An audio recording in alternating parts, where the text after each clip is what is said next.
para nenhum de vocês, né, como a gente já tinha conversado um pouquinho.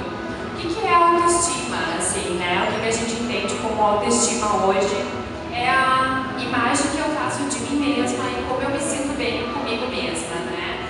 Eu fico pensando, assim, pessoal, o quanto, né, ao passar do tempo, assim, muitas questões vão mudando, né, na nossa história, enfim, mas isso se reflete anteriormente, assim, né?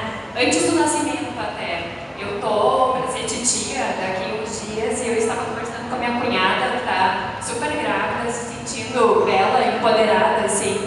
E aí eu comentando, ai, tu tá linda, tu tá muito bonita. E ela me responde, eu espero que daqui uns dias me digam a mesma coisa, né? Pois eu sei, né, como a minha bebezinha no colo, eu vou estar ainda com a minha barriga grande, com o meu peito diferente, com o meu bumbum diferente.